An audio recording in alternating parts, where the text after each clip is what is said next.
Hey, what's up everyone? Mr. Montgomery again. Today we are diving into a brand new unit. We're actually going into universal gravitational forces. And we need to start off just by understanding what gravity is, or we're going to do our best to try to understand what gravity is and how exactly it works. Because there's still some scientists out there that are trying to really go in depth about figuring out what it is about properties of matter that cause gravitational force. So we kind of know how it acts, but we still don't truly understand every aspect of it. So let's dive in and start learning about it. So after today, you will be able to tell how gravity impacts our daily lives and also kind of how it works. All right, so let's prime our thinking. And when I say prime your thinking, I am just kind of getting your mindset to think in a certain way. So that's what this question is for. So I want you to try to name one thing that gravity either helps us do or allows us to do. So some examples, we have play football or watering plants. Because think about it, if you're playing football and there's no gravity, that ball is going to be lost forever. It's going to go into outer space and never stop. Also, without gravity, watering plants it would be insanely difficult because that water in your from your hose isn't going to shoot downward or anything. It's going to be shooting just straight, and it won't arc at all due to any gravitational force. It's just going to keep going straight. And then also without gravity, it turns into these little spheres that float everywhere. It's really cool. But anyway, just think of one thing real quick. All right, you got something? If you want another couple seconds, no biggie. Just hit the pause button, hit the space bar, pause the video for a second, and kind of get your brain working. So maybe some things that gravity helps us do is, exercise, build muscle. It's something we don't think about, but it's true. So if you ever go to the International Space Station and you're trying to, and you had to live up there for a year, because there's no gravitational force impacting you to stay flat on a surface, your muscles start to atrophy, and which means that they start to die. Your muscles start to get very weak. You get very even your bone density is going to be lacking severely, and you'll have a lot of health issues. So when they go to outer space into the ISS, they actually have special exercise equipment just to make sure that they don't suffer muscular atrophy at the rate that they normally would. All right, so that's just one or two examples for you. And if you have any other ones, that's awesome. Feel free to put them in the comments. All right, so what is gravity? Simply put, gravity is a force that pulls objects towards one another. That's it. So if these two orbs were big enough, they would have strong enough gravitational force to attract each other. Similar to magnets, you could kind of compare, right? Except the only difference is with a magnet, sure, the size of a magnet does make a difference. It increases the magnetic field around that particular magnet. With gravity, the larger the object, the stronger the gravitational force. And the more objects it can pull towards it. So if we were to say that this blue sphere is larger than the purple sphere, then they're not going to mutually be meeting in the middle. Instead, this purple sphere would be pulled all the way to this blue sphere as long as this gravitational force is strong enough. Okay, so universal gravitation. Newton realized that gravity it's everywhere. As long as you're on some sort of giant rock, like we are with Earth, there will be gravity because there's so much mass. It keeps us on Earth and even acts on large objects like the moon. We now call this the law of universal gravitation. We call this the law of universal gravitation because it's not just on Earth, it's everywhere. It's throughout the entire universe. So we have the sun with its strong gravitational pull impacting Earth, which keeps us around the sun's orbit. And then same thing with the moon and Earth. The Earth's gravitational force is so strong that it holds the moon in place and it rotates around the Earth, as we already know. Okay, but when we talk about universal gravitation, there are two very important factors that impact gravitational attraction between two objects. These two factors are one, mass, and two, the distance. We probably don't think of distance as much as mass though, but distance plays a very important role. Okay, let's do a quick lesson check. What kind of force does gravity produce? Is it a force that pushes apart? Is it a force that repels? Is it a force that pulls objects together? Or is it none of the above? And this was just a trick question. So either pick one, like have an answer set in your head, or you can point to your screen too if that's just a little bit easier for you. All right, you have an answer? Okay, the correct answer is it pulls objects together. That's it. All right, so we mentioned that mass is one of these super important factors out of the two major factors that impact gravity. So mass is the measure of how much matter an object is made out of. So the greater the mass, the greater the gravitational force. So we all know that the sun is much bigger than Earth.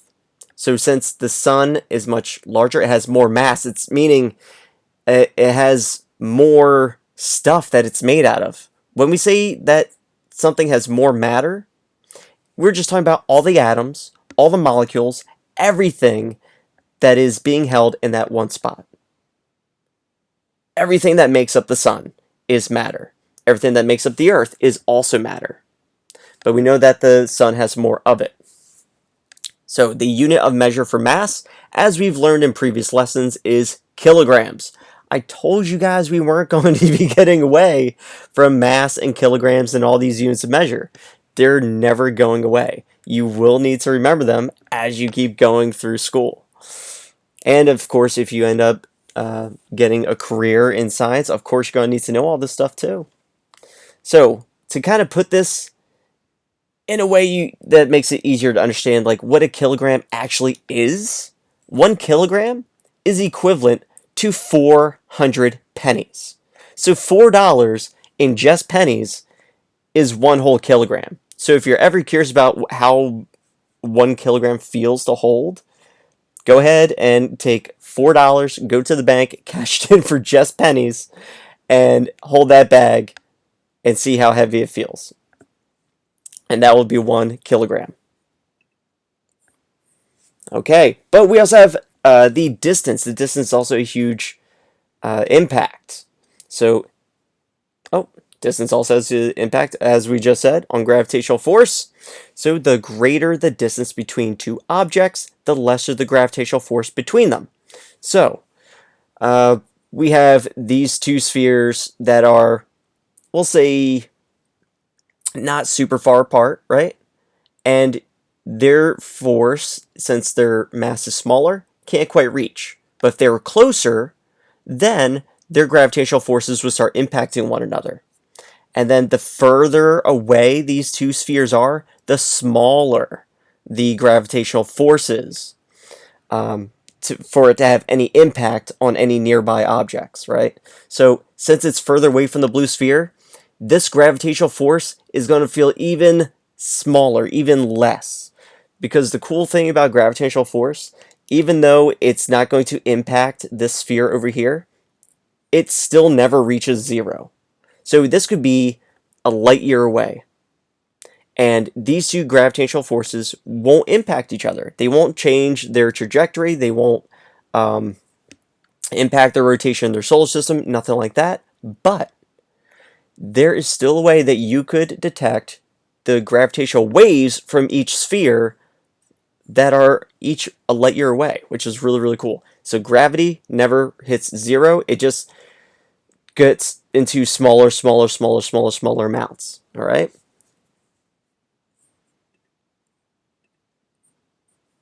Okay. And of course, when we talk about gravity, when you're on a planet, it is a downward force, okay? Because it holds you to a solid object. So we say downward force because that's what's relative to us. And whenever we say the term relative, we just mean it's our perception of it. This is how we can explain gravity on Earth. It is a downward force. Nothing goes up, nothing goes left, nothing goes right. It goes straight down to the Earth's crust. So we say it's a downward force that affects all objects. When the only force acting on an object is gravity, then we call this a free fall. So if you have someone jumping out of a plane, right, they're going straight down towards Earth. That is the only force impacting them at that time. So they are in a state of free fall. Now, if you were to have a jetpack on them so they could fly sideways too, they are not in a straight free fall. They're actually in an arced trajectory, which gravity still plays a part, but they're not in a straight going straight down free fall. All right, another little lesson check, guys. What happens to the gravitational force of objects as they move farther away? Does the force get stronger? Does it become weaker? Or does it just always stay the same? And remember, when we're talking about something like this, it's all about relativity. How is it relative to the observer? Does it appear that they get stronger? Does it appear it gets weaker? Or does it appear to just always stay the same and we feel that same gravitational force no matter what? Did you pick an answer? I sure hope you did. You better have, okay? So the correct answer is they get weaker. So again, that's relative to us, that the gravitational forces get weaker. Although when you're on that planet or star, the gravity is going to always feel that way no matter what. But the farther you get away from it, the less you feel that gravitational force. Okay, and let's jump back into free falling. So we discussed free falling and what it is. Remember, only gravity is impacting an object at that time, going straight down towards the Earth's crust. That is a free fall. All objects free fall at 9.8 meters per second squared. Now I know this looks goofy. This is how we have to write it on the computer to show that this 2 is an exponent, okay? It should be seconds squared. I cannot put exponents, so I have to put this little arrow. That just means that the 2 belongs up here, all right? And this means that for every second an object free falls, it accelerates at 9.8 meters every second, okay? So if we were to say that an object fell for 2 seconds, you would take the amount of time and multiply it by the rate of acceleration. So the rate of acceleration is 9.8 meters, and then we have 2 seconds.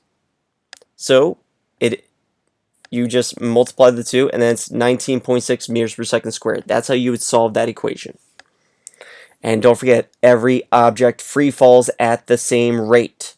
Gravity impacts every object exactly the same. The only way it won't impact it the same way is if there is an increased air resistance, which we're going into next, I believe. Okay. So this is a really cool video that shows how every object free falls at the same rate on Earth. No matter where you are on Earth, no matter what the object is, they will free fall at the same rate. Now, I'm not going to play the video, but I will show you guys the video description and the title, so you can look it up on your own if you would like. It's a really, really cool video. It's this guy that does the video, Brian Cox. He is a physicist, and he was actually in 2 bands before he became a physicist. He's super, super smart. So if you look up Brian Cox visits the world's biggest vacuum, that will get you to this video, and you can check it out. It's a really, really cool video to see. All right, so free falling and air resistance. So, of course, free falls when we just go straight down, and gravity is the only thing impacting us. All right, so when all objects free fall on Earth, they all experience air resistance. No matter what, there is going to be air resistance. Air resistance is the type of fluid friction caused by the Earth's atmosphere. So every molecule of gas that makes up the Earth's atmosphere is causing us to potentially fall slower or impact our speed.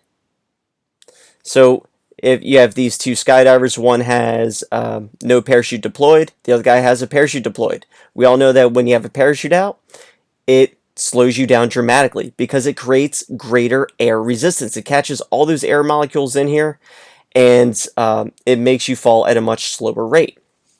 Without the parachute, you're going to accelerate at a much faster rate. You're falling at 9.8 meters per second squared, and but there is still some form of air resistance because you're still getting hit by all these air molecules below you. It's just that you're more aerodynamic than this big parachute that's catching all this air and atmosphere inside of it to slow you down. So the shape of any object has a huge impact on how fast an object can fall. So I know I already said that every object falls at the same rate, which they do. So that means if you were to have every single object in a vacuum, meaning there is no air resistance at all, you could have a feather and a marble. You put them both in a vacuum and you drop them at the same time, they will hit the ground at the exact same time because there is no air resistance to differentiate how they are falling. Oh, and by differentiate, I just mean, to change how each object falls. Here's another cool video that talks very simply about air resistance. This guy shows how the shape of any object impacts air resistance and allows you to free fall at a faster rate. So let me show you guys the little description here, and you can look it up on your own time. Okay, so this video description is how to demonstrate air resistance science projects. I'm sure if you put in just this first part, the video will show up. But it's really cool to see. It helps put things that are hard to put into words more understandable.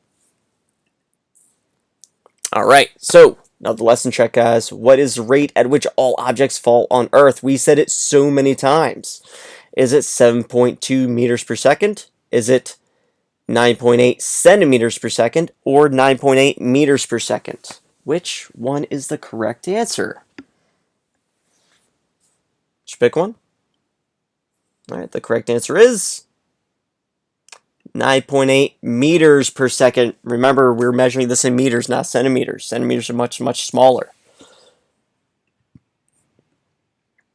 Okay, when objects are in free fall, some energy from the object is converted into heat due to friction from the object with from the friction of the object with the air particles. And now this is another video I have right here. This is a physicist professor at a university, and he puts all of his lessons up. They're very long lessons, but super informative. Super smart guy. And he shows how if you were to have this mini wrecking ball, which is approximately 15.5 pounds, he holds it up to his face and he lets it swing away from him and states that due to the air resistance that this mini wrecking ball experiences, it loses energy and it gets converted to heat to all the air particles that interact with it. Because those air particles are actually trying to slow it down a little bit, but since it's more aerodynamic, it doesn't slow it down dramatically, but it does slow down to a degree so that when it swings back at him, it will not hit him in the face. And he demonstrates this live for his class, which is really cool to see. So I'll show you guys how you can find this video also. So, when a physicist teacher knows his stuff, put that in the little search bar up top, and you'll find this cool video of this university professor demonstrating physics for his class. Really cool stuff. Okay, free falling. All objects, when in free fall, can reach a terminal velocity. And terminal velocity is when falling objects reach its greatest velocity, meaning the greatest speed that it's going to reach due to its shape, its weight, and of course, what planet it's on. All right, but every single object has its own terminal velocity. So, But how is this achieved? Terminal velocity is reached once the force of air resistance equals the weight of the object. I know, it's a mouthful. You might need to just read that over a couple times for it to make sense. I know it sounds a little wonky. So terminal velocity is reached once the force of air resistance, so the amount of air resistance hitting you, is equal to the weight of that object. So if I have a 15-pound wrecking ball, the amount of air resistance hitting that wrecking ball, once it reaches about 15 pounds of resistance, that's its terminal velocity, because it can't go any faster than that. Okay, last lesson check, and we're done, guys. When a ball tied to a string is swinging, it loses energy. Where does the energy go? It slows down due to the friction of air particles. When it hits the next peak of the swing, meaning the opposite side, it just automatically loses 1/10 of its energy. Or potential energy given to any object is never 100%. So which one is it? Okay, and the correct answer is it slows down due to friction of air particles. Remember, it gets converted into heat energy. That's thermodynamics. I'm hoping we have some time to jump into that later this year, but we'll see. So that's why it slows down. Anyway, I'm hoping that this video is helpful for you guys. I'm hoping that maybe you just need to watch this maybe right after a lesson to help it make sense. Maybe you're studying for a test. I'm hoping it helped clear some things up, helped you study. But as always, guys, I hope it was helpful. I hope it was informative. I hope you're not confused. If you are, please let me know. Or if you're not in my classroom, ask your teacher. All right? Safest thing to do. But I'll see you guys next time, and I hope you have a great day.